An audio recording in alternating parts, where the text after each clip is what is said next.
So ISIS was not stopped by the military might of the US and NATO. Think about that just for a moment. Strange, isn't it, that a disorganised group of marauding and ragtag Islamists behaving like a people from the Dark Ages managed to exert so much power and influence, vandalising, murdering, terrorising, pillaging, razing villages and cities to the ground, martyring Christians and extinguishing Christianity in whole regions that have lived peaceably since Bible times.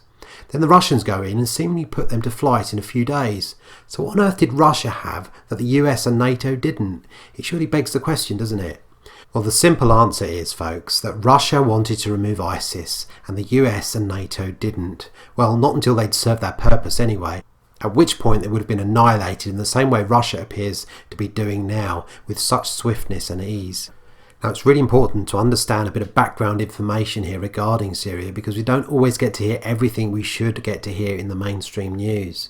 Now, the US and NATO have been intent on removing President Assad of Syria from power for a number of years now, but without success. Why?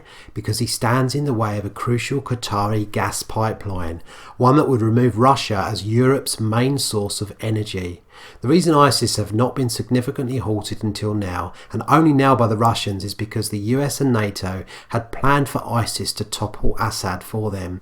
It doesn't take too much research to uncover the truth, but you won't of course hear about it in the mainstream news. In fact, over 80% of Syrians believe the US and its allies created ISIS.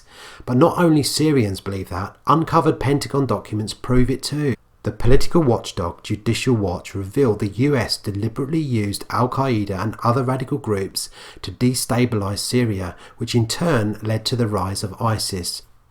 According to the declassified US documents, the Pentagon foresaw the likely rise of the Islamic State as a direct consequence of the strategy, but described this outcome as a strategic opportunity to isolate the Syrian regime. Now, also reported earlier this year in The Guardian was the headline story, "Now the Truth Emerges, How the US Fueled the Rise of ISIS in Syria and Iraq." And of course, let's not forget the whole Benghazi cover-up of arms transfers to Al-Qaeda mercenaries in Syria, which further evidences this.